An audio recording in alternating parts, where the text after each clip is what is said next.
പാത്തുമ്മയുടെ ആട് വൈക്കം മുഹമ്മദ് ബഷീർ. മുഖവുര. പാത്തുമ്മയുടെ ആട് എന്ന യഥാർത്ഥ കഥ എഴുതിയ ആൾ അജ്ഞാനിയായ ഒരു അവിവാഹിതനായിരുന്നു. ആ വിവാഹിതരിൽ ജ്ഞാനികൾ ഇല്ല. ഈ മുഖവുര എഴുതുന്നയാൾ ജ്ഞാനിയായ ഒരു ഭർത്താവാകുന്നു. ഭാര്യമാർ ജയിക്കട്ടെ. വേറെ വിശേഷങ്ങൾ ഒന്നുമില്ല. സുഖത്തിലും സമാധാനത്തിലും കഴിയുന്നു എന്നായിരുന്നു പറയേണ്ടത്. എന്നാൽ സുഖവുമില്ല, സമാധാനവുമില്ല, സന്തോഷമില്ല, ആകെക്കൂടി അങ്കലാപ്പ്. ഞാനൊരു വീട് പണിയിക്കുകയാണ്. ഓ, ഇതിലെന്താണിത്ര ബുദ്ധിമുട്ട്? ചുമ്മാ അങ്ങ് പണിയിക്കരുതോ എന്ന് വേണമെങ്കിൽ അജ്ഞാനികളായ ആ വിവാഹിതർക്ക് പറയാം. പാവങ്ങൾ. എന്നാൽ കേട്ടോളൂ. ഒരൊക്കം ഒരു ഭാര്യ, ഭർത്താക്കന്മാർ ഭാഗ്യവാന്മാർ. എന്നാൽ താമസിക്കാൻ വീടില്ല. കിടക്കകളും പെട്ടികളും കലവും ചട്ടിയുമായി കണ്ടിടത്തെല്ലാം എത്ര നാളിങ്ങനെ കഴിയും? താമസിക്കാൻ ഒരു വീടുണ്ടാക്കിക്കൂടെ? റൈറ്റ്, ഒരു വീടുണ്ടാക്കി കളയാം. സുന്ദരമായ ഈ തീരുമാനത്തിൽ എത്തിച്ചേരാൻ എളുപ്പം കഴിഞ്ഞു. വീട് വയ്ക്കാൻ സ്ഥലം വേണ്ടേ? കന്യാകുമാരി മുതൽ ഡൽഹി വരെ കിടക്കുന്ന റോഡ്. എന്തിന് ഡൽഹി? ഈശ്വരാനുഗ്രഹമുണ്ടെങ്കിൽ ഈ റോഡേ ഭൂമിയിൽ എവിടെയും പോകാം. അങ്ങനെ സൗകര്യമുള്ള ഈ വഴിവക്കിൽ തെക്കുവടക്കായി വെളുത്ത ഒരു തോർത്ത് വിരിച്ചിരിക്കുന്നുവെന്ന് വിചാരിക്കുക. തോർത്തിന്റെ 4 വശവും വേലി കെട്ടിയിട്ടുണ്ടെന്നും വിചാരിക്കുക. തോർത്തിന്റെ നടുമുതൽ വടക്ക് വശത്തേക്ക് റോഡ് വരെ കത്തിക്കരിഞ്ഞു പോയി എന്നും വിചാരിക്കുക. കരിഞ്ഞ ഭാഗത്ത് 2 ചെറിയ ആനകളെ നിർത്തിയാൽ മുതുകെല്ലാം സ്റ്റൈലായി കാണാം. എന്നു പറഞ്ഞാൽ കുഴി എന്ന് സാരം. സത്യം മുഴുവനും അങ്ങ് പറഞ്ഞാൽ കല്ലുവെട്ടാൻ മടയാണ്. തോർത്തിന്റെ തെക്ക് വശമുണ്ടല്ലോ, അവിടെ ഒരാൾ താഴ്ച. അതായത് തോർത്ത് കഴിഞ്ഞുള്ള ബാക്കി ഭാഗങ്ങൾ താഴ്ന്ന നെൽപ്പാടമാണ്. അനേകം മൈൽ നെൽപ്പാടങ്ങൾ. നല്ല കാറ്റ് ഉഷാറായി കിട്ടും. നമ്മുടെ തോർത്ത് കിടക്കുന്നത് 12 സെന്റ് സ്ഥലത്താകുന്നു. തെക്ക് വശത്ത് 4 തൈകളുണ്ട്. കഴിഞ്ഞ പ്രാവശ്യമിട്ട തേങ്ങയുടെ കണക്ക് വെച്ച് നോക്കുമ്പോൾ കൊല്ലത്തിൽ 365 തേങ്ങ കിട്ടാനുള്ള സാധ്യതയുണ്ടെന്ന് പറയാം. തോർത്തിന്റെ കരിയാത്ത ഭാഗം കുറച്ച് ചമണ്ട് കറുത്തതാണെന്ന് വിചാരിച്ചേക്കൂ. കാരണം ചില്ലറയായി ചില പാറകളെല്ലാം ഇവിടെയുണ്ട്. കുഴിച്ചാൽ നല്ല വെള്ളം കിട്ടും. നടുക്ക് വീട്, 4 വശവും മതിലും വേണം. സ്ഥലം നികത്തുന്നു, വീടുണ്ടാക്കുന്നു, കിണറ് കുഴിക്കുന്നു. ഭാഗ്യമെന്നേ പറയേണ്ടു. ആദ്യമുണ്ടായത് വെള്ളമാണ്. വെള്ളം നല്ലത് തന്നെ. എല്ലാം ഇങ്ങനെ നല്ലതായി പുരോഗമിക്കട്ടെ ഈശ്വരാനുഗ്രഹത്തോടെ. ഒന്നിനും വിഷമമില്ലല്ലോ. രൂപ 4 ലക്ഷം കിട്ടിയില്ലേ? ചുമ്മാതെയാണോ കേരള നിയമസഭയിലെ ദാർശനികന്മാരായ പ്രതിപക്ഷങ്ങൾ ബഹളം കൂട്ടുന്നത്? വളരെ ശരി. പണ്ട് ഞാനൊരു കഥ എഴുതുകയുണ്ടായി. എൻ്റെ ഉപ്പുപ്പാക്കൊരാന ഉണ്ടായിരുന്നു. അത് പുസ്തകമായി ഇറങ്ങിയ ഉടനെ 2 വിശേഷ സംഭവങ്ങൾ ഉണ്ടായി. ഒന്ന്, ആയിടെ ചില വർഷങ്ങളിൽ വെച്ചുണ്ടായതിൽ ഏറ്റവും നല്ല നോവലാണെന്നും പറഞ്ഞ് കോൺഗ്രസ് ഗവൺമെന്റ് ഒരു 500 രൂപയോ മറ്റോ ഇനാം തരികയുണ്ടായി. ആരും തെറ്റിദ്ധരിക്കണമെന്നില്ല, കേരളത്തിലെ കോൺഗ്രസ് ഗവൺമെന്റ് അല്ല, മദ്രാസിലെ കോൺഗ്രസ് ഗവൺമെന്റ് ആണ്. രണ്ടാമത്തെ വിശേഷ സംഭവം കമ്മ്യൂണിസ്റ്റ് ആശയ വിരുദ്ധ മൂരാച്ചി ഗ്രന്ഥമാണെന്ന് പറഞ്ഞ് കമ്മ്യൂണിസ്റ്റ് പാർട്ടി ആ പുസ്തകത്തെ മുക്തകണ്ഠം എതിർക്കുകയുണ്ടായി. എതിർത്തവരിൽ ഒരാൾ അന്നത്തെ കേരള കമ്മ്യൂണിസ്റ്റ് മന്ത്രിസഭയിലെ ധനകാര്യമന്ത്രി ശ്രീ അച്യുത മേനോനാകുന്നു. അതിനുശേഷം ആ പുസ്തകത്തിന് MP പോൾ പ്രൈസ് ലഭിച്ചു. അതിനുശേഷം ആ പുസ്തകം ഇന്ത്യയിലെ 14-18 ഭാഷകളിലേക്ക് തർജ്ജമ ചെയ്യാനായി കേന്ദ്ര സാഹിത്യ അക്കാദമി തിരഞ്ഞെടുക്കുകയും ഉണ്ടായി. വലിയ അർത്ഥമൊന്നുമില്ലെങ്കിലും അന്ന് കേന്ദ്ര സാഹിത്യ അക്കാദമിയുടെ പ്രസിഡന്റ് ശ്രീ ജവഹർലാൽ നെഹ്റു ആയിരുന്നു. കാലം പിന്നെയും അങ്ങനെ കഴിഞ്ഞപ്പോൾ കേരളത്തിൽ കമ്മ്യൂണിസ്റ്റ് മന്ത്രിസഭ അധികാരത്തിൽ വന്നു. ഭാഗ്യത്താലോ നിർഭാഗ്യത്താലോ അനേകം നോണ്ടിടയലുകളുടെ കൂട്ടത്തിൽ ഇന്റുപ്പുപ്പായ്ക്കൊരാനയുണ്ടാർന്നെന്നതും അവർ പെടുത്തി. ബഹുമാനപ്പെട്ട പരശുരാമൻ കേരളം പടച്ചതിനു ശേഷമുണ്ടായ ആദ്യത്തെ അത്ഭുത സംഭവമാകുന്നു ഇത്. അതായത് ഒരു മുസൽമാന്റെ പുസ്തകം നോണ്ടിടയിലായിട്ടെങ്കിലും സ്വീകരിക്കുക എന്ന മഹാസംഭവം. ഇത് ചെയ്തത് കമ്മ്യൂണിസ്റ്റ് ഗവൺമെന്റാണ്. സംഭവം അല്പ ഗൗരവമാക്കണമല്ലോ. മറ്റുള്ള എല്ലാ പുസ്തകങ്ങളെയും സൗകര്യത്തിന് മറന്നിട്ട് ഇതിനെ മാത്രം വീറോടെ എതിർക്കുക. അങ്ങനെ എതിർപ്പ് തുടങ്ങി, ഘോരഘോരമായ എതിർപ്പ്. ഒരു ദയനീയ സത്യം ഇവിടെ രേഖപ്പെടുത്തിക്കൊള്ളട്ടെ. ആ പുസ്തകം നോണ്ടിടയിലായി തിരഞ്ഞെടുത്തത് ശ്രീ ജോസഫ് മുണ്ടശ്ശേരിയാണെന്ന് തോന്നുന്നു. അദ്ദേഹം കമ്മ്യൂണിസ്റ്റ് മന്ത്രിസഭയിലെ വിദ്യാഭ്യാസ മന്ത്രി. ബഹുമാനപ്പെട്ട EM ശങ്കരൻ നമ്പൂതിരിപ്പാട് മുഖ്യമന്ത്രി. ബഹുമാനപ്പെട്ട C അച്യുത മേനോനും മന്ത്രിസഭയിൽ ഉണ്ടായിരുന്നു. തനി കമ്മ്യൂണിസ്റ്റുകാരായ അവർക്ക് ആ പുസ്തകം എതിരു പറഞ്ഞ് മാറ്റാമായിരുന്നു. മാറ്റിയില്ല. ആ പുസ്തകം നോണ്ടിടയിലായി അംഗീകരിക്കാൻ ഞാൻ ആരോടും അപേക്ഷിച്ചിട്ടില്ല. അത് നോണ്ടിടയിലാക്കുന്ന കാര്യത്തിൽ ഞാൻ എതിരുമായിരുന്നു. ഗവൺമെന്റിന്റെ ഓർഡർ വന്നപ്പോൾ നോണ്ടിടയിലാക്കുന്ന കാര്യത്തിൽ നിന്ന് ആ പുസ്തകത്തെ ദയവായി ഒഴിവാക്കണമെന്ന് അപേക്ഷിച്ചുകൊണ്ട് ഒരു എഴുത്ത് ഞാൻ ഡ്രാഫ്റ്റ് ചെയ്തതാണ്. കാരണം ആ പുസ്തകത്തിന്റെ വില 2 രൂപയിൽ നിന്ന് 1.5 രൂപയാക്കണം. 25% കമ്മീഷൻ ഗവൺമെന്റിന് കൊടുക്കണം. ഇത് സമ്മതമെങ്കിൽ 1 ലക്ഷത്തോളം കോപ്പികൾ ഗവൺമെന്റ് എടുക്കും. എനിക്കത് സമ്മതിക്കാൻ തോന്നിയില്ല. 2 രൂപ വിലയ്ക്ക് 7 പതിപ്പ് വരെ അത് പോയതാണ്. പിന്നെ കടലാസിന് തീ പിടിച്ച വില. നഷ്ടത്തിലെ കലാശിക്കൂ എന്നെനിക്ക് തോന്നി. പിന്നെ ശ്രീ കുറ്റിപ്പുഴ കൃഷ്ണപിള്ള എൻ്റെ അടുത്ത് വന്ന് ആ പുസ്തകം നോണ്ടിടയിലാക്കുന്നതിന് എതിര് പറയരുതെന്ന് പറഞ്ഞതുകൂടാതെ ശ്രീ കാരൂർ നീലകണ്ഠപിള്ളയുടെ നിർബന്ധവും ഉണ്ടായിരുന്നു. ഗവൺമെന്റ് വ്യവസ്ഥയെ സമ്മതിച്ചുകൊണ്ട് ഞാൻ മറുപടി അയച്ചു. സാഹിത്യപ്രവർത്തക സഹകരണ സംഘം കോട്ടയം ആണ് അത് ആദ്യം മുതലേ പ്രസിദ്ധപ്പെടുത്തിയിട്ടുള്ളത്. ഇങ്ങനെയുള്ള ഒരു സഹകരണ സംഘം ലോകത്തിൽ ആദ്യത്തേതാണെന്ന് തോന്നുന്നു. ഏതായാലും ഇന്ത്യയിൽ ആദ്യത്തേതു തന്നെ. അതിൻ്റെ അന്നത്തെ സെക്രട്ടറിയാണ് ശ്രീ കാരൂർ നീലകണ്ഠപിള്ള. പുസ്തകം എത്ര കോപ്പി ചെലവായി എന്നുള്ളത് ബഹുമാനപ്പെട്ട കമ്മ്യൂണിസ്റ്റ് ഗവൺമെന്റിനോടോ ശ്രീ കാരൂരിനോടോ ചോദിച്ചാൽ അറിയാവുന്നതാണ്. ആ പുസ്തകത്തെ എല്ലാവരും എതിർത്തു. കത്തോലിക്ക ക്രിസ്ത്യാനികൾ എതിർക്കുമെന്ന് ആയിടെ ചില സുഹൃത്തുക്കൾ എന്നോട് പറഞ്ഞിരുന്നു. എതിർപ്പിന്റെ കാരണം എന്താണെന്ന് എനിക്കറിഞ്ഞുകൂടാ. എന്തായാലും എല്ലാവരും കുശാലായി എതിർത്തു. കത്തോലിക്ക കോൺഗ്രസ്, PSP കോൺഗ്രസ്, മുസ്ലിം ലീഗ്. പത്രങ്ങളിൽ കണ്ടത് ശരിയാണെങ്കിൽ എല്ലാവരും വേണ്ടുവോളം പുഴുത്ത നുണ പറഞ്ഞുവെന്നാണ് തോന്നുന്നത്. ഞാൻ പഴയ ഒരു കോൺഗ്രസ്സുകാരനാണ്. First class മുസ്ലിമുമാണ്. വളരെ അടിയും ഇടിയുമെല്ലാം കൊണ്ട് അനേക പ്രാവശ്യം ജയിലിൽ പോയിട്ടുള്ള സ്വാതന്ത്ര്യ പോരാളിയുമാണ്. കോൺഗ്രസ് എന്ന് പറയുമ്പോൾ മഹാത്മാഗാന്ധി, ഇന്ത്യൻ സ്വാതന്ത്ര്യം എന്നിങ്ങനെയുള്ള ഓർമ്മകൾ വരും. അഹിംസ, സത്യം എന്നിവയെ പ്രതിനിധീകരിക്കുന്ന കോൺഗ്രസ് ഇത്രയ്ക്ക് അധപ്പതിക്കേണ്ട ആവശ്യമുണ്ടായിരുന്നില്ല.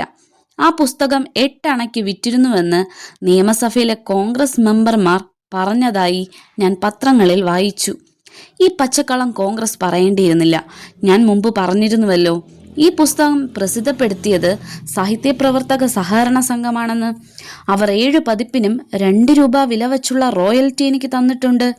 വില സംബന്ധമായും മറ്റും പുസ്തകങ്ങളെ സംബന്ധിച്ച് കൂടുതൽ അറിവുള്ള ശ്രീമാന്മാരായ കാരൂർ നീലകണ്ഠപിള്ള, വെട്ടൂർ രാമൻ നായർ, P കേശവദേവ് മുതലായവർ പ്രസ്താവനകൾ ഇറക്കിയിട്ടുണ്ട്.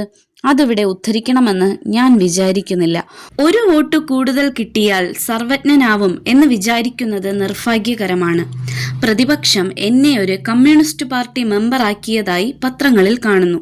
സ്റ്റേയിൽ എനിക്ക് 4 ലക്ഷം രൂപ ആ പുസ്തകം മുഖാന്തരം കിട്ടുമെന്ന് പ്രതിപക്ഷങ്ങൾ പറഞ്ഞതായി പത്രങ്ങളിൽ കാണുന്നു. ഒന്നാലോചിക്കുമ്പോൾ ഇത്രയധികം പണം എനിക്കെന്തിന്? ആ പുസ്തകം പ്രസിദ്ധപ്പെടുത്തിയ സാഹിത്യപ്രവർത്തക സഹകരണ സംഘത്തോട് ആലോചിച്ച് അവർക്ക് ചെലവായ സംഖ്യ അവർക്കും, 50,000 എനിക്കും, ബാക്കി 3 ലക്ഷത്തിൽ ചില്ലുവാനും പ്രതിപക്ഷങ്ങൾക്കും. ഇങ്ങനെ വിധിക്കാൻ കേരളത്തിലെ കമ്മ്യൂണിസ്റ്റ് സർക്കാരിനോട് അപേക്ഷിക്കുന്നു. പ്രതിപക്ഷങ്ങൾ നന്നാവട്ടെ. ചീഞ്ഞുനാറുന്ന പൊളിറ്റിക്സ്. പ്രപഞ്ചത്തിന്റെ സ്രഷ്ടാവേ, ഇവർ എന്താണ് ചെയ്യുന്നതെന്ന് അവർക്കറിഞ്ഞുകൂടാ. ഇവർക്ക് മാപ്പ് നൽകണമേ. 1954 ഏപ്രിൽ 27-ാം തീയതി എഴുതി തീർത്തതാണ് പാത്തുമ്മയുടെ ആട് എന്ന ഈ കഥ. ഇതൊന്ന് പകർത്തി എഴുതി കൂടുതൽ ഭംഗിയാക്കി ഒരു മുഖവുരയോടുകൂടി പ്രസിദ്ധപ്പെടുത്താമെന്ന് വിചാരിച്ചു. നാളെ എന്നിങ്ങനെ ദിവസങ്ങൾ കഴിഞ്ഞുപോയി. 5 വർഷം. ഇതുവരെ ഈ കഥ പകർത്തിയെഴുതിയില്ല. ഇതിനു മുമ്പ് പ്രസിദ്ധപ്പെടുത്തിയിട്ടുള്ളതെല്ലാം തന്നെ 1-ലധികം തവണ തിരുത്തുകയും പകർത്തിയെഴുതുകയും ഭംഗിയാക്കുകയും ചെയ്തിട്ടുള്ളതാണ്. ഇത് പകർത്തിയെഴുതാതെ തിരുത്താതെ ആദ്യം എഴുതിയ പടി തന്നെയാണ് വരുന്നത്. ഞാൻ വായിച്ചു നോക്കി. പകർത്തി എഴുതണമെന്ന് തോന്നുന്നില്ല, തിരുത്തണമെന്നും. ഇതൊരു തമാശ കഥയാണ്. എങ്കിലും എഴുതുമ്പോൾ ഞാൻ ആകെ വെന്തു നീറുകയായിരുന്നു. വേദന മറക്കണം, എഴുതുക മനസ്സിനെ. അതെ, അപ്പോൾ എൻ്റെ മനസ്സ് നിലയില്ലാത്ത വൻകടലിൽ താണുപോകാൻ തുടങ്ങിയ ചെറിയ ഒരു തുരുത്തുപോലെ എന്ന് പറഞ്ഞാൽ ശരിയാകുമോ എന്തോ. ഏതായാലും ഇരുളിൽ, പേടി സ്വപ്നങ്ങൾ നിറഞ്ഞ ഇരുളിൽ മനസ്സ് മുങ്ങിപ്പോയിരുന്നു. ഞാൻ തന്നെയാണ് മനസ്സ്. നോക്കുമ്പോൾ വെളിച്ചം കുറച്ചു മാത്രം, ഇരുളിലും വെളിച്ചത്തിലും. ദൈവമേ, ഞാൻ എവിടെ? സത്യമേത്, പൊയ്യേത്? വെളിച്ചം വെളിച്ചം വെളിച്ചം മാത്രം മതി. പക്ഷേ ഭീകര സ്വപ്നങ്ങൾ നിറഞ്ഞ ഘോരമായ കൂരിരുട്ട് ദാ 8 ദിക്കിൽ നിന്നും ആർത്തിരമ്പി അടുക്കുന്നു. എന്നേക്കുമായി ഞാനിതിൽ മുങ്ങിപ്പോകുമോ? ഇല്ല, ജീവിതം താറുമാറായി പോകാൻ ഞാൻ സമ്മതിക്കുകയില്ല. ഏകാഗ്രതയോടെ ജീവിക്കണം. എനിക്ക് നന്നാവണം. എല്ലാ ശക്തിയും സംഭരിച്ച് ഗംഭീരമായ ഒരു ശ്രമം നടത്തുക. നന്മ, അതിൽ മാത്രം ശ്രദ്ധ കേന്ദ്രീകരിക്കുക. ഏകാഗ്രത ആ ആ സൂചിമുനയിൽ തന്നെ നിൽക്കട്ടെ. മനസ്സ് നൂറായിരം ഇരുളിൻ്റെ കഷ്ണങ്ങളാവുകയാണ്. ആ കഷ്ണങ്ങൾ ഓരോന്നിലും എന്തൊക്കെയാണ് ഞാൻ കാണുന്നതും കേൾക്കുന്നതും? യുക്തി കൈവിടല്ലേ, കാരണം കണ്ടുപിടിക്കുക. ഓരോന്നിനും ഓരോ കാരണമില്ലേ? ധൈര്യത്തോടെ അറിയാൻ ശ്രമിക്കുക. അന്ധവിശ്വാസം ഒരു പട്ടുമെത്തയാണ്. അതിൽ അഭയം തേടിപ്പോയാൽ ഇത് അതൊന്നുമല്ല. ചെറുപ്പകാലത്തെ, പണ്ടത്തെ, ചരിത്രാതീത കാലത്തെ വിശ്വാസങ്ങൾ വല്ലതും ഇപ്പോൾ കൈവശമുണ്ടെങ്കിൽ അതിനെ എല്ലാം ഒന്ന് വിശകലനം ചെയ്യുക. നന്മയെ മാത്രം സ്വീകരിക്കുക. തിന്മ വിഷമാണ്, ഒരു രോഗമാണ്. ചികിത്സിച്ചാൽ മാറും. മാറാത്ത രോഗങ്ങളില്ല. ഉണ്ടെന്ന് പറയുന്നത് അജ്ഞത കൊണ്ടാണ്. അജ്ഞതയെ ഒരു ശാശ്വത വിശ്രമ സ്ഥാനമാക്കരുത്. രോഗങ്ങൾക്കെല്ലാം ഈ ഭൂമിയിൽ മരുന്നുകളുണ്ട്, കണ്ടുപിടിക്കുക. ശരിക്കാലോചിച്ചു നോക്കുമ്പോൾ ഇവിടെ എന്താണ് തകരാറ്? ഒന്നുമില്ല. കുഴഞ്ഞു മറിഞ്ഞ ചിന്തകൾ, ഉറക്കമില്ലാത്ത രാത്രികൾ, ഭാരിച്ച ജോലിയുള്ള പകലുകൾ. രാത്രിയെ വെറുത്തു, പകലിനെ വെറുത്തു, ജോലിയെ വെറുത്തു, സ്ഥലത്തെ വെറുത്തു. ആകെ ഒരു വെറുപ്പ്. ഊണില്ല, ഉറക്കമില്ല, കിനാവുകൾ, ആകെ സംഭ്രമം, ശുദ്ധസുന്ദരമായ ഭ്രാന്ത്. എന്തു പിണഞ്ഞു! വയ്യാത്ത മനോവേദന, പിച്ചുമ്പയും പറച്ചിൽ, ആകെ ഒരു പന്തിയില്ലായ്മ. എന്തും ചെയ്തേക്കാം. ഇങ്ങനെയാണ് ഞാൻ വല്ലപ്പുഴ PC ഗോവിന്ദൻ നായർ അവരുടെ ചികിത്സയിലായത്. എറണാകുളത്തുള്ള കൃഷ്ണൻ നായർ വാച്ച് കമ്പനി ഉടമസ്ഥൻ കുട്ടപ്പൻ നായരുടെ കാറിലായിരുന്നു തൃശ്ശൂർ ചെന്നത്. കാർ ഡ്രൈവ് ചെയ്തിരുന്നത് കുട്ടപ്പൻ നായരാണ്. കാറിൽ നർമ്മദ പത്രാധിപർ artist Raghavan Nair, MB studio ഉടമസ്ഥൻ ശ്രീ MB കൃഷ്ണപിള്ള, ശ്രീ പെരുന്ന തോമസ് എന്നിവരുമുണ്ടായിരുന്നു. വൈദ്യരത്നം PC ഗോവിന്ദൻ നായർ അവർകൾ ഭ്രാന്ത് മുതലായവയുടെ സ്പെഷ്യലിസ്റ്റാണെന്ന് ഓർക്കണം. ഞാൻ ചെല്ലുമ്പോൾ അവിടെ 10-30 ഭ്രാന്തന്മാരുണ്ടായിരുന്നു. കൂച്ചു ചങ്ങലയിട്ടവരും കയ്യാമം വെച്ചവരും, ഇങ്ങനെ പല നിലയിൽ കിടക്കുന്നവർ. എല്ലാവർക്കും ഒരേ ചികിത്സയായിരുന്നെന്ന് എനിക്ക് തോന്നുന്നു. എൻ്റേത് പറയാം. ബെഡ് കോഫിയും കഴിച്ച് കക്കൂസിൽ പോകുന്നു. അതെല്ലാം കഴിഞ്ഞ് കൈകാൽ മുഖം ഒക്കെ കഴുകി വന്നാലുടനെ തലയിൽ എണ്ണ പൊത്തും. നല്ല തണുപ്പാണ്. ഒരിക്കൽ ശ്രീ പെരുന്ന തോമസ് ഈ എണ്ണ ഒരു ദിവസം തേച്ചിട്ട് മൂപ്പർ 3 ദിവസത്തേക്ക് ഉറങ്ങിപ്പോയി എന്നോ മറ്റോ കേട്ടിട്ടുണ്ട്. എന്നെ ശുശ്രൂഷിക്കാനായിട്ട് മൂപ്പർ കൂടെ താമസിക്കുകയായിരുന്നു. ശുശ്രൂഷകന്മാരായി വേറെയും ആളുകൾ ഉണ്ടായിരുന്നു. Shri K Parameswaran Nair, Shobhana Parameswaran Nair, MA Khader, Paremmal Vasudevan. തൃശ്ശൂരെ ശോഭന സ്റ്റുഡിയോ നടത്തിക്കൊണ്ടിരിക്കുകയാണ് പരമേശ്വരൻ നായർ. ഇദ്ദേഹം നല്ലൊരു ഫോട്ടോഗ്രാഫറാണ്, നടനും ആർട്ട് ഡയറക്ടറുമാണ്. ഞാൻ പരമു എന്നാണ് വിളിക്കുന്നത്. ഇതിൻ്റെ കൈയെഴുത്തു കോപ്പി വായിച്ചു കേട്ട ഒരേ ഒരാൾ പരമു മാത്രമാണ്. എൻ്റെ ഭ്രാന്തുകാലങ്ങളിൽ പരമുവിൻ്റെ പ്രധാന ജോലി എഴുത്തെഴുതലായിരുന്നു. ഞാൻ പറഞ്ഞു കൊടുക്കും, പരമു എഴുതും. ഒരുമാതിരി പരിചയമുള്ള എല്ലാവർക്കും അന്ന് എഴുത്തയച്ചിരുന്നു. മനോവേദന മറക്കാൻ വേണ്ടിയാണ് ആ എഴുത്തുകളെല്ലാം പറഞ്ഞു കൊടുത്തത്. പിന്നീട് മുഖവുരകളായി. വിശപ്പ്, ജീവിത നിഴൽപ്പാടുകൾ എന്നീ 2 പുസ്തകങ്ങൾക്ക് മുഖവുരകൾ ഉണ്ടായത് ഇങ്ങനെയാണ്. അക്കാലത്ത് രസകരമായ പല സംഭവങ്ങൾ ഉണ്ടായിട്ടുണ്ട്.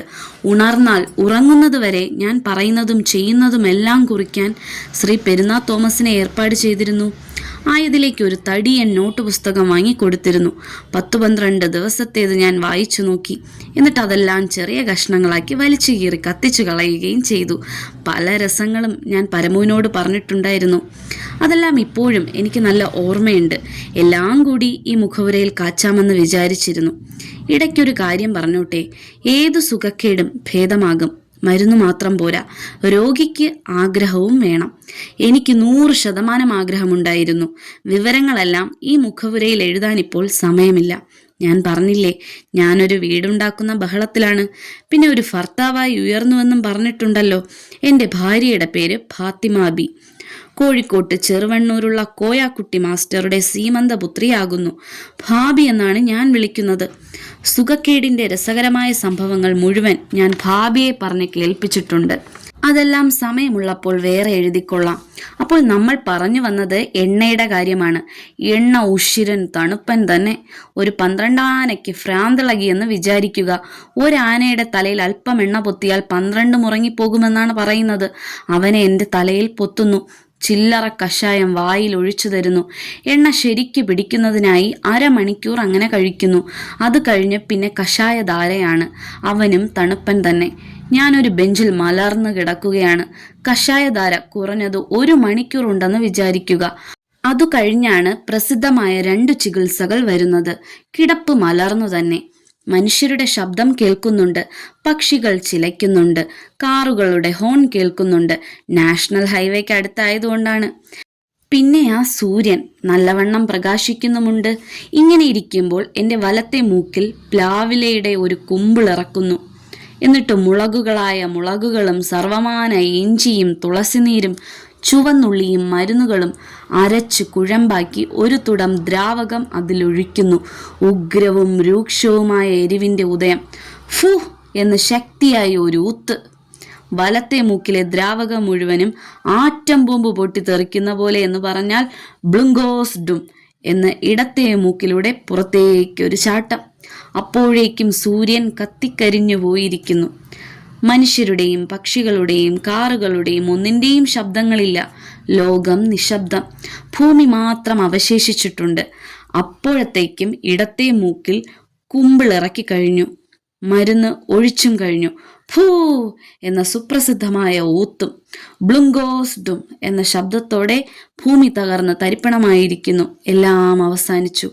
ആദിമമായ അനന്തമായ കൂരിരുൾ. പരമസത്യം പറയുകയാണെങ്കിൽ ലോകത്തിൽ യാതൊന്നും സംഭവിച്ചിട്ടില്ല. എല്ലാം പതിവിൻപടി. എൻ്റെ തലയ്ക്കകത്താണ് ഈ കോലാഹലങ്ങളെല്ലാം ഉണ്ടായിട്ടുള്ളത്. കണ്ണൊക്കെ ശരിക്ക് കാണാമല്ലോ. അതുകൊണ്ട് പിന്നെ കണ്ണെഴുത്താണ്. മൂക്കിലൊഴിച്ചതിനേക്കാളും 1000 മുളക് ലോകങ്ങളെ അരച്ചു ചേർത്തിട്ടുള്ളതും എരിവുകളുടെ മഹാസമുദ്രം ഒരു തുടമാക്കിയതും രൂക്ഷമായ ഒരു കുഴമ്പ് 2 കണ്ണിലും എഴുതി കഴിഞ്ഞു. ഡിം. കണ്ണുകളില്ല. ഏതോ ഒരു ദയാലു എൻ്റെ കൈക്ക് പിടിച്ചു കൊണ്ടുപോയി ഒരു വലിയ ചെമ്പുകലത്തിൻ്റെ മുമ്പിൽ ഇരുത്തുന്നു. പിന്നെ അങ്ങോട്ട് കുളിയാണ്. വരട്ടെ. അവൻ്റെ പേര് കുളി എന്നല്ല, ജലധാര എന്ന് വെച്ചാൽ മഞ്ഞുപോലെ തണുത്ത വെള്ളം സാവധാനം കോരി ഒരാൾ തലയിൽ ഒഴിക്കുന്നു. ഒരു 10 മിനിറ്റ് കൊണ്ട് ഏവനും വിറയ്ക്കും. എന്നാൽ ഇത് തീരെ കുറഞ്ഞത് 1 മണിക്കൂറാകുന്നു. ഭാഗ്യമെന്നേ പറയേണ്ടു. അപ്പോഴേക്കും നമുക്ക് കണ്ണു തുറക്കാറാകുന്നു. എന്നാലും എരിവും പുകച്ചിലും അസ്തമിച്ചിട്ടില്ല. പുകച്ചിലോടെ പ്രപഞ്ചത്തെ നോക്കാം. ഈ പറഞ്ഞതെല്ലാം 4 മണിക്ക് പിന്നെയും ആവർത്തിക്കും. ഇതിനിടയിൽ കഷായവും ഗുളികയും നെയ്യുമെല്ലാം ഉണ്ടെന്ന് വെച്ചോളൂ. ചികിത്സയിൽ ഏറ്റവും സ്റ്റൈലായിട്ടുള്ളത് നസ്യവും കണ്ണെഴുത്തുമാകുന്നു. ഈ കണ്ണെഴുത്തിൻ്റെ രൂക്ഷത കുറഞ്ഞൊരു ദിവസം കൊണ്ട് ഞാൻ കുറച്ചു കളഞ്ഞു. എങ്ങനെയെന്ന് വെച്ചാൽ, കണ്ണെഴുത്ത് കഴിഞ്ഞാൽ ഞാൻ ഉടനെ ഉഗ്രധൈര്യത്തോടെ കണ്ണ് 2 അങ്ങ് തുറക്കും. പറഞ്ഞില്ലേ, നല്ല ധൈര്യത്തോടെ, ശക്തിയോടെ. എന്നാലൊന്ന് കാണട്ടടാ എന്ന മട്ടിലാണ്. കണ്ണുകൾ തുറന്നു തന്നെ വയ്ക്കും. കാറ്റുകൊണ്ട് 1 മിനിറ്റ് കഴിഞ്ഞാൽ പിന്നെ വലിയ കുഴപ്പമൊന്നുമില്ല. ആ 1 മിനിറ്റ് നേരത്തേക്ക് കുറേ ശക്തിയും ധൈര്യവുമൊക്കെ വേണമെന്ന് മാത്രം. ആ കാലത്തും അതിനുശേഷവും എൻ്റെ അടുത്ത് വന്നിട്ടുള്ള എല്ലാ ദാർശനികന്മാരുടെയും കണ്ണുകൾ ഞാൻ ബലാത്കാരമായി എഴുതിയിട്ടുണ്ട്. അതിൽ ഓർമ്മയുള്ളവരുടെ പേര് വിവരം താഴെ ചേർക്കുന്നു. എഴുതിയോ എന്ന് സംശയമുള്ളവരുടെ പേരിൻ്റെ നേരെ സംശയം എന്ന് ബ്രാക്കറ്റിൽ ചേർക്കുന്നതാകുന്നു. അവർ വിവരമറിയിച്ചാൽ അടുത്ത പതിപ്പിൽ ബ്രാക്കറ്റും സംശയവും വേണമെങ്കിൽ പേരും മാറ്റുന്നതാകുന്നു. K Parameswaran Nair, Paremmal Vasudevan, Perunna Thomas, M A Khader, Gopinatha Panicker, R S Prabhu, K Sankaran Iyer, Sathyan, ex police inspector and film star, Ramu Kariat, film director, A C George, K A Jabbar, S K Pottekkatt, Thikkodiyan, P Bhaskaran, N V Krishnawarrier, സംശയം, V Abdulla, M Abdurahiman, M V Devan സംശയം, M P Krishnapillai, P K Balakrishnan, D M Pottekkatt, K A Rajan, Kochappan, Joseph Mundassery സംശയം, പൊന്നിക്കര Rafi, Vayalar Ramavarma, M Govindan സംശയം, Bhaskaran Nair N K, K K Thomas, B A B L, Ponkunnam Varkey സംശയം, ഫാഷി ബഷീർ സംശയം. കൂടാതെ ഞാൻ വേറെ കുറെ സ്ത്രീകളുടെ കണ്ണുകളും എഴുതിയിട്ടുണ്ട്. ഇപ്പോൾ ഞാൻ കല്യാണം കഴിച്ചിരിക്കുന്നത് കൊണ്ട് അവരുടെയൊക്കെ പേര് ഞാൻ മറന്നുപോയിരിക്കുന്നു, ക്ഷമിക്കണം. എത്ര ഓർക്കാൻ ശ്രമിച്ചിട്ടും കഴിയുന്നില്ല. കിം ബഹുന. ഇങ്ങനെയുള്ള ഘോരമായ ചികിത്സയുടെ ഇടയ്ക്കാണ് പാത്തുമ്മായുടെ ആട് എന്ന ഈ തമാശ കഥ ഞാൻ എഴുതുന്നത്. 1 മണിക്കൂർ എഴുതി മുഷിയുമ്പോൾ ഭ്രാന്തന്മാരുടെ അടുത്ത് ചെന്ന് ചില ഇൻ്റർവ്യൂ ഒക്കെ നടത്തുക പതിവായിരുന്നു. പത്മനാഭൻ നായർ എന്ന പേരായ ഒരു ഭ്രാന്തൻ എൻ്റെ അരുമ ശിഷ്യനായി എൻ്റെ കൂടെ നടക്കുമായിരുന്നു. മൂപ്പർ എന്നെ സ്വാമീജി എന്നാണ് വിളിച്ചിരുന്നത്. ഞാനൊരു ബ്രാഹ്മണനാണെന്നാണ് മൂപ്പരുടെ വിശ്വാസം. ഒരു ലോട്ടയിൽ ശുദ്ധജലം കൊണ്ടുവന്ന് എൻ്റെ മുറിയിൽ തളിച്ച് ശുദ്ധമാക്കുമായിരുന്നു. ഞാൻ നടക്കുന്ന വഴിയും മൂപ്പർ ശുദ്ധമാക്കുമായിരുന്നു. മൂപ്പർ ഒരു സംസ്കൃത പണ്ഡിതനാണ്. സംസ്കൃത ശ്ലോകങ്ങൾ കുറേ ചൊല്ലി എന്നെ കേൾപ്പിച്ചിട്ടുണ്ട്. അതിനിടയിൽ ഞാൻ കുടിച്ചു വെച്ചിരിക്കുന്ന ചായ എടുത്തു കുടിക്കും. ഞാൻ വലിച്ചു കൊണ്ടിരിക്കുന്ന ബീഡിയും മൂപ്പർ വാങ്ങി വലിക്കും. 2 ശങ്കരാചാര്യന്മാർ ഉണ്ടായിരുന്നു. അവർ 2 പേരെയും പറ്റി എന്നോട് സംസാരിക്കും. എന്നിട്ട് ചോദിക്കും, ഇതിലേത് ശങ്കരനാണ് സ്വാമീജി? ഞാൻ പറയും, എൻ്റെ പേര് വൈക്കം മുഹമ്മദ് ബഷീർ എന്നാകുന്നു. ഞാനൊരു അജ്ഞാനിയാണ്. മൂപ്പർ ചോദിക്കും, സ്വാമീജി എന്തിനു മറഞ്ഞു നിൽക്കുന്നു? മൂപ്പർക്ക് കണ്ണെഴുത്ത് അല്പം പേടിയായതുകൊണ്ട് ഞാൻ പറയും, നമുക്കല്പം കണ്ണെഴുതാം. മൂപ്പർ ഉടനെ തന്നെ വേറെ ഏതോ മുറി ശുദ്ധമാക്കാനായിട്ട് പൊയ്ക്കളയും. വേറൊരാൾ ശുദ്ധ മൗനിയാണ്. ജാതിയിൽ ക്രിസ്ത്യൻ, കത്തോലിക്കനാണെന്നു തോന്നുന്നു. വളരെ ദിവസത്തെ പരിശ്രമത്തിന് ശേഷമാണ് മൂപ്പർ എന്നോട് വർത്തമാനം പറഞ്ഞത്. സാധാരണയായി 4 മണിക്ക് ശേഷമുള്ള ചികിത്സയൊക്കെ കഴിഞ്ഞ് കിഴക്ക് വശത്തെ കെട്ടിടത്തിന്റെ വരാന്തയിൽ പോയി പടിഞ്ഞാറോട്ട് തിരിഞ്ഞിരുന്ന് 2 ചിരി ചിരിക്കും. എന്നിട്ട് ഒരു ബീഡി കത്തിച്ചു വലിച്ച് പുക വിട്ടുകൊണ്ട് ഇങ്ങോട്ട് പോരും. ഞങ്ങൾ ഇഷ്ടമായപ്പോൾ മൂപ്പരുടെ ജീവിത രഹസ്യം എന്നോട് പറഞ്ഞു. ഞാൻ ചോദിച്ചു, എന്തായിരുന്നു ജോലി? മൂപ്പർ, പട്ടാളക്കാരൻ. 5 കൊല്ലം മുമ്പ് അങ്ങ് സിറിയയിൽ വെച്ച് മരിച്ചു മണ്ണടിഞ്ഞു. ഞാൻ ചോദിച്ചു, എന്നിട്ട്? മൂപ്പർ, ഇപ്പോൾ ദൈവം ഭൂമിയിലേക്ക് എന്നെ അയച്ചിരിക്കുകയാണ്. എന്ത് പ്രത്യേക ആവശ്യത്തിനാണെന്ന് ഞാൻ ചോദിച്ചില്ല. വേറൊരു തടിയൻ ഭ്രാന്തന് ജീവിതത്തിൽ ആകെ കൂടി ഒരൊറ്റ ആഗ്രഹമേയുള്ളൂ, ഒരാനയെ തിന്നണം. ഞാൻ പറഞ്ഞു, എൻ്റെ ഉപ്പുപ്പായ്ക്കൊരാന ഉണ്ടാർന്ന്. എന്നിട്ടതിനെ തിന്നോ? ഞാൻ പറഞ്ഞു, തിന്നില്ല. വെളിയിലെല്ലാം അവൻ അങ്ങനെ നടക്കുകയാണ്. പിടി കിട്ടുമോ? ഞാൻ പറഞ്ഞു, അറിഞ്ഞുകൂടാ. ഇങ്ങനെ പല തമാശകളും എഴുതാനുണ്ട്. ബഷീറിന് ഭ്രാന്ത് വന്നു. ഞങ്ങൾക്ക് എന്താണ് വരാത്തത്? ചില സാഹിത്യകാരന്മാർ വിലപിക്കുന്നതായി കേട്ടു. ദുഃഖിച്ചതുകൊണ്ട് വല്ല ഫലവുമുണ്ടോ? യോഗ്യന്മാർക്ക് ചിലതൊക്കെ വരും. ഒരുപാട് പറയാനുണ്ട്, സമയമില്ല. പാത്തുമ്മായുടെ ആടിനെ കൂട് തുറന്ന് വിടുന്നതിന് മുമ്പ് ഒരു സംഗതി പറയാനുണ്ട്. കഴിഞ്ഞ നവംബർ മാസത്തിൽ കോഴിക്കോട്ട് നിന്ന് വി അബ്ദുള്ള, എം അബ്ദുറഹ്മാൻ, തിക്കോടിയൻ എന്നീ 3 മാന്യന്മാർ തലയോലപ്പറമ്പിൽ വന്നിരുന്നു. എൻ്റെ ഉപ്പുപ്പായ്ക്കൊരാനയുണ്ടാർന്നെന്ന നോവൽ നാടകമാക്കണം. കേരള കലോത്സവത്തിന് അവതരിപ്പിക്കുകയും വേണം. ഇനി താമസിപ്പിക്കാൻ പാടില്ല, പുറപ്പെടാം. ശരി. ഞാൻ അവരുടെ കൂടെ കോഴിക്കോട്ടേക്ക് പോയി. നാടകമാക്കി അവരത് ഭംഗിയായി അവതരിപ്പിച്ചു. നാടകം വിജയമായിരുന്നു. ഞാൻ കാണാൻ പോയില്ല. കാരണം ഞാൻ ഫാബിയെ കല്യാണം കഴിച്ച് ശ്രീ എസ് കെ പൊറ്റക്കാട്ടിൻ്റെ പുതിയ അറയിലുള്ള ചന്ദ്രകാന്തം എന്ന വീട്ടിൽ ബലാത്കാരമായി കയറി താമസിച്ച് മധുവിധു കൊണ്ടാടുകയായിരുന്നു. ഈ മുഖവുര പതുക്കെ അവസാനിപ്പിക്കുകയാണ്. പാത്തുമ്മായുടെ ആട് ചുമ്മാ ഒരു കഥയല്ല. ഇതിലെ കഥാപാത്രങ്ങളെല്ലാം ഈശ്വരാനുഗ്രഹത്താൽ ഇപ്പോഴും ജീവിച്ചിരിക്കുന്നു.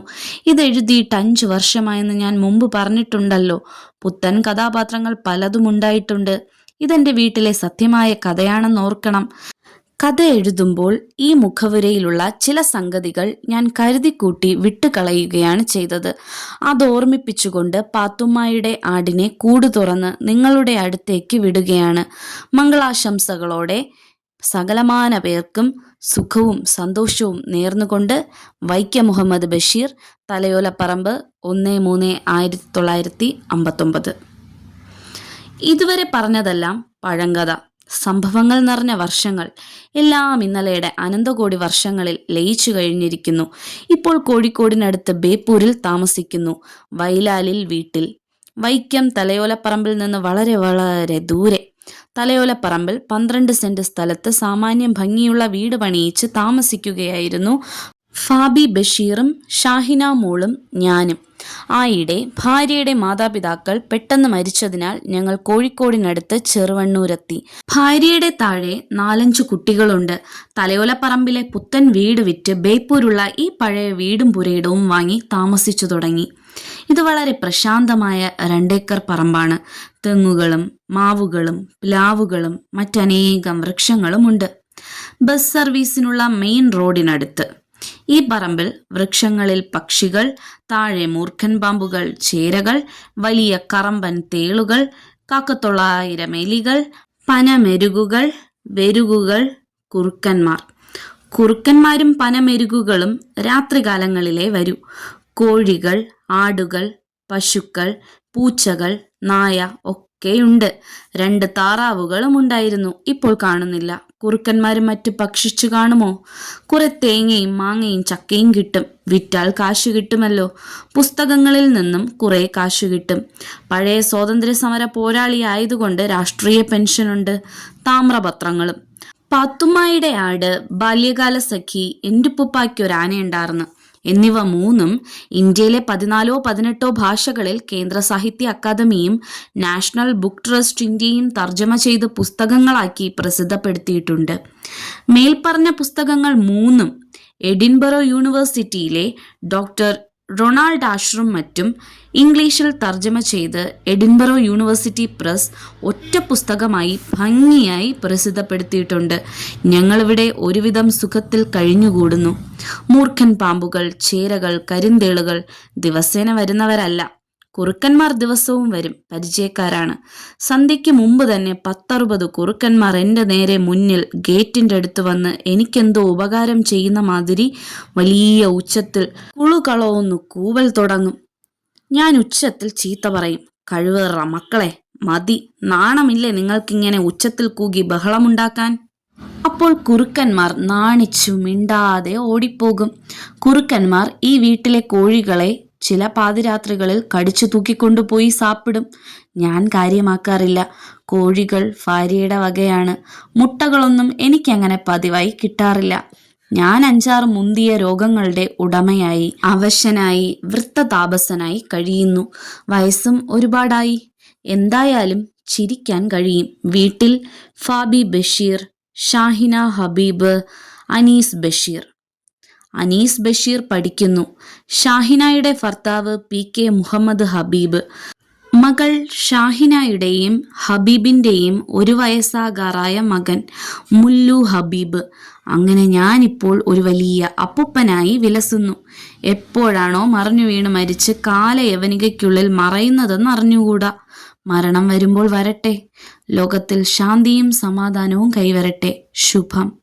വൈക്കം മുഹമ്മദ് ബഷീർ, ബേപ്പൂർ, 1/10/1981.